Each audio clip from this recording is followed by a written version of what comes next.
Bonjour chers amis, je viens de terminer mon entraînement et puis soudainement il m'est venu à l'esprit que ce serait peut-être bien que je vous fasse part de ma réflexion sur le tai chi.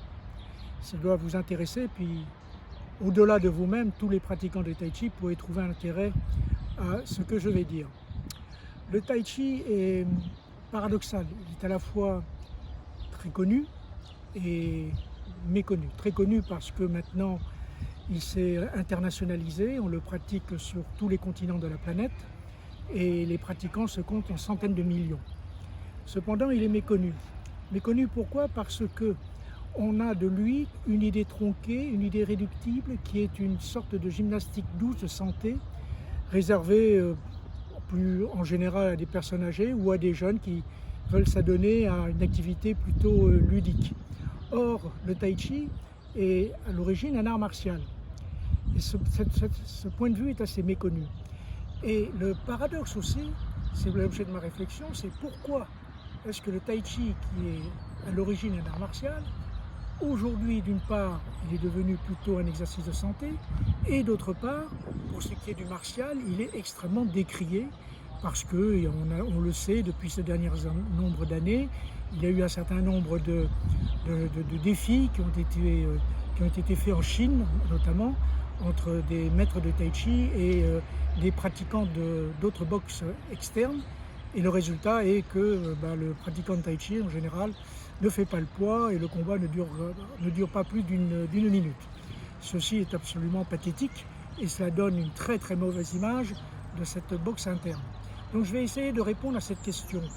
Pourquoi le tai chi, art martial, est aujourd'hui devenu boxe de santé et n'est plus un art martial alors qu'il devrait rester un art martial? Il y a différentes raisons. Aujourd'hui, je vais vous parler seulement d'une première raison, une première cause qui est importante, qui est une cause historique. En effet, en 1949, lorsque Mao a pris le pouvoir en Chine, il a compris, il connaît très bien l'histoire de son pays, et il sait très bien que dans l'histoire de l'Empire chinois, toutes les écoles de boxe, internes ou externes, très souvent étaient des foyers de résistance aux autorités centrales ou à des organisations qui étaient plus ou moins criminelles et qui se livraient à la délinquance. Et bien entendu, ils ne souhaitent pas que ce genre de situation se reproduise dans le nouveau régime qu'ils venaient d'établir. Première raison. Deuxième raison, c'est que les arts martiaux, c'est bien connu, les arts martiaux imposent aux disciples un respect et une obéissance totale au maître. Or, dans le nouveau régime instauré par Mao, le seul maître que le chinois de base devait et doit toujours obéir et être loyal, c'est le parti. Donc pour ces raisons-là, il a éradiqué les arts martiaux, la pratique des arts martiaux en Chine. En revanche, il a autorisé la pratique du tai chi. Pourquoi? Parce qu'il a vu dans le tai chi la dimension santé.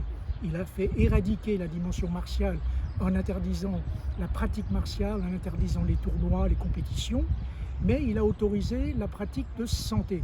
Si bien que depuis les années 50, les parcs tous les matins sont remplis de Chinois de tout âge venant pratiquer cette discipline pour améliorer leur santé, ce qui est d'ailleurs très efficace, parce que malgré un système de santé publique à l'époque assez déficient, la santé de la population chinoise était plutôt de bon niveau, de bonne qualité. Voilà la première raison d'ordre historique. Dans ma prochaine vidéo, je vous donnerai d'autres raisons qui relèvent de la pratique. Merci, au revoir.